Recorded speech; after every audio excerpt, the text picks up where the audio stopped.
Zindabad.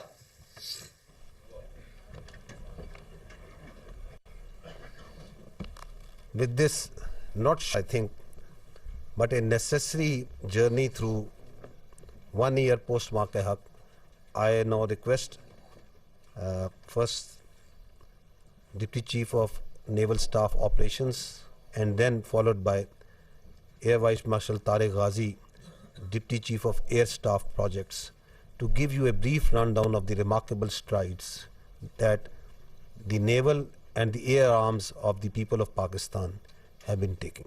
Thank you very much. Thank you, sir.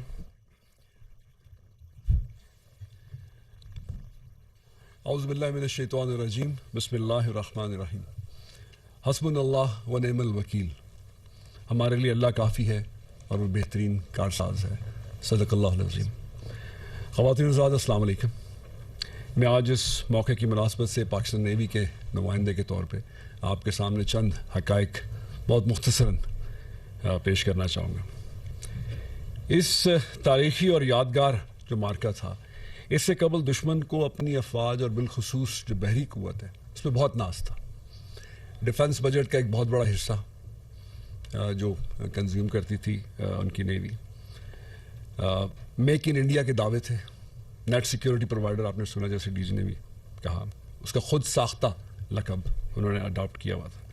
اور بلو water navy کا status, یہ ان کے دعوے تھے جن سے یہ تاثر پیدا کرنے کی کوشش کی جا رہی تھی کہ بھارتی بحریہ ایک ایسی بحریہ ہے جو اس خطے میں جب چاہے جہاں چاہے اپنی طاقت کا مظاہرہ، یا جس کو ہم کہتے ہیں پاور پروجیکشن، کر سکتی ہے.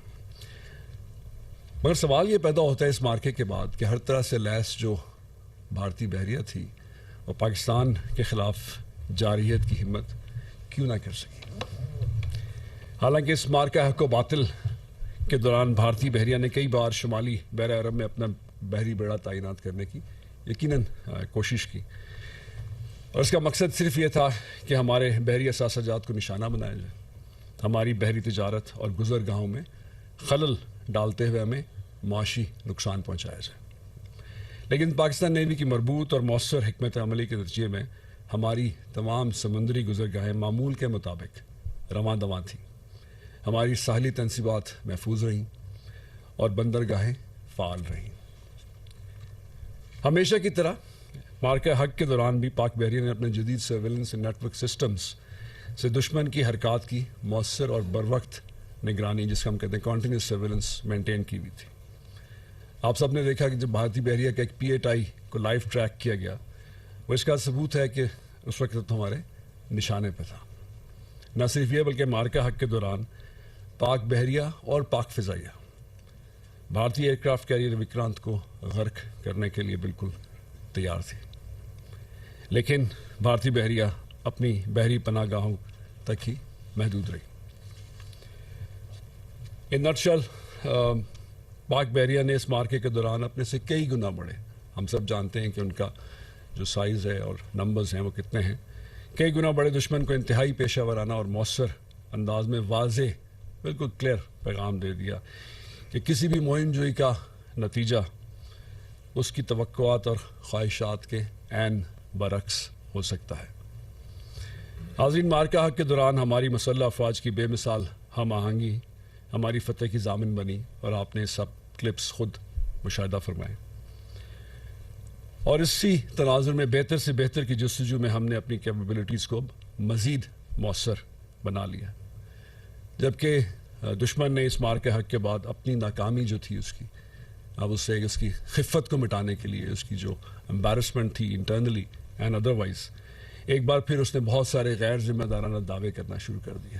آپ سب نے سنا ہوگا کہ کراچی کا راستہ سرکریک کی طرف سے جاتا ہے، ہم پاکستان کو 4 ٹکڑوں میں تقسیم کر دیتے ہیں، اگلی دفعہ جنگ کا آغاز بھارتی بحریہ کرے گی، یہ سب بیانات ہم نے سنے۔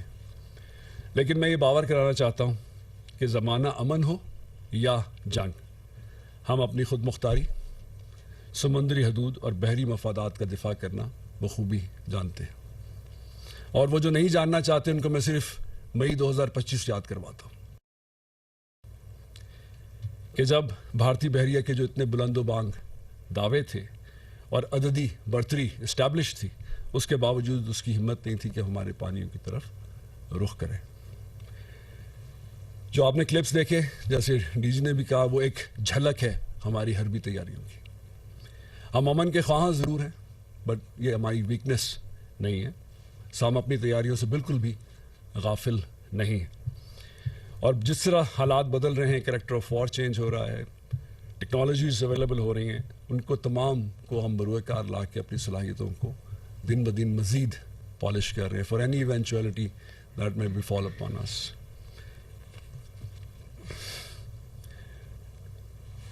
خواتین حضرات، یہ جو پاکستان نیوی کا اب تک ایک ذمہ دار بحری قوت تھا، اس کی وجہ یہ ہے کہ ہماری اپنی بہت شاندار خدمات ہیں اس خطے میں، اور یہ بارہا ہم سنتے ہیں کہ ہم بہت عرصے سے کمبائنڈ ملٹری فورسز کو نہ صرف ایسٹس دیتے ہیں بلکہ ہم اس کی بارہا کمانڈ بھی کر چکے ہیں۔ ہم ریجنل میری ٹائم سیکیورٹی پٹرولز کرتے ہیں اس ایریا میں تاکہ سیفٹی اینڈ سیکیورٹی آف میرینرز کو ہم ایشور کر سکیں۔ اس کے ساتھ ساتھ ہم نے ایک امن ڈائلاگ جس میں ہم دنیا بھر کے لیڈران کو یہاں بلا کے جو ہمارے کامن سیکیورٹی کے مسائل ہیں ان کو کیسے حل کیا جائے، اس ایکسائز امن ہم بہت عرصے سے کر رہے ہیں۔ اس کے ساتھ ابھی جو لیٹسٹ ایڈیشن ہے وہ امن ڈائلاگ ہے، تاکہ ان جو لوگ ہیں ان سے مشورے کے بعد ایک کامن کنسنسس ڈیولپ کیا جائے کہ اس ایریا کے جو سمندر کے چیلنجز ہیں سیفٹی سیکیورٹی کے کامن، اس سے کیسے نبرد آزما ہوا جا سکتا ہے۔ یہ سب آپ لوگوں نے دیکھے۔ جو ابھی اس خطے میں کشیدگی ہے جو ابھی چل رہی ہے، جیسے ڈی جی نے بھی اپروپریٹلی بتایا کہ نیٹ Pakistan has emerged as a net security regional stabilizer in this entire region، and الحمدللہ اللہ نے ہمیں وہ عزت دی۔ انہی کٹھن حالات میں پاک بحریہ بھی اپنی ذمہ داریوں کو بہت احسن طریقے سے نبھا رہی ہے۔ ہمارے بحری اثاثے اس وقت مسلسل سمندر میں موجود ہیں، اور ان کی موجودگی نہ صرف ہمارے اپنے جو سی فیررز ہیں، جو مرچنٹ شپ کے عملہ ہے جو صبح شام سمندر میں ترسیلات کا کام کرتا ہے، نہ صرف ان کے لیے ری ایشورنس ہے بلکہ جو انٹرنیشنل سی فیررز ہیں، so we have been actually providing them also lot of services, کہ وہ بھی ہمارے پریزنس کے اوپر کاؤنٹ کر سکتے ہیں اور کر رہے ہیں۔ پچھلے مہینے آپ نے خبر دیکھی ہوگی کہ گولڈ آٹم نامی ایک جہاز تھا جس پہ آگ لگنے کا واقعہ ہوا تھا عمان کے قریب۔ اس میں ڈفرینٹ کنٹریز کے کوئی کرو ممبرس تھے۔ ہمارا قریب ترین جہاز تقریباً 130 میل پہ تھا۔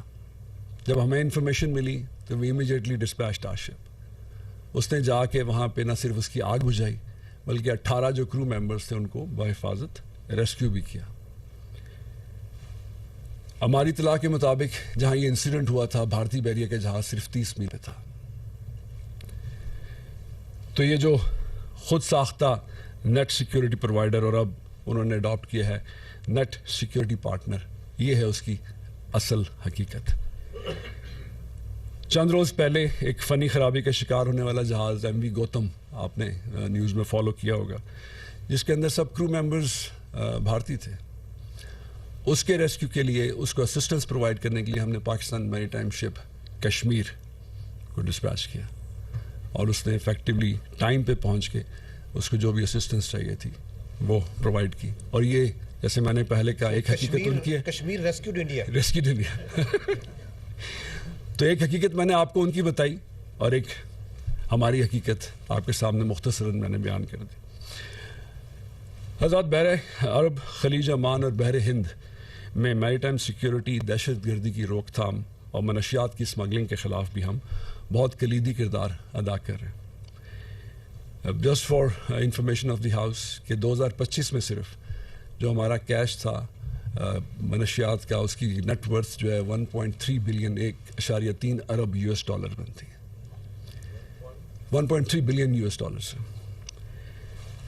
اب یہ ایسے بیٹھے بیٹھے تو حاصل نہیں ہو جاتا, اس کے پیچھے کچھ سرویلنس ہے, کچھ انٹیلیجنس ہے, کچھ اپنے ایریاز کی صحیح طریقے سے سرویلنس کو مینٹین کر کے وہاں پریزنس مینٹین کرنا ہے, جس کے بغیر یہ کام ہونا مشکل ہے. اب یہ منشیات کی جو جنگ ہے یہ گلوبل لیول پہ آل آر فائٹنگ, ہمارے تو واٹر سے باہر جا رہی ہے. سو وی رائٹلی کلیم کہ we are doing this for the generations to come, not for only our generations but the generations of the entire globe. یہی کسی اور شورز کے اوپر لینڈ کرتی, یو کین جسٹ امیجن کہ یہ کس طرح کے کانسیکوینسز ان لوگوں کے لیے کیا تھے. آخر میں جسٹ وائنڈ اپ سر, میں آپ سب کی وساطت سے دشمن کو صرف ایک پیغام دینا چاہوں گا کہ وہ زمینی حقائق کو مد نظر رکھتے ہوئے اپنے کال و فعل سے ذمہ داری کا ثبوت دیں. تاہم اگر وہ ایسا کرنے سے گریزا رہے گا تو پاکستان نیوی کے ہاتھوں ہمیشہ ایسی ہی ہزیمت اٹھانی پڑے گی انشاءاللہ. پاکستان ہمیشہ زندہ باد. Thank you very much.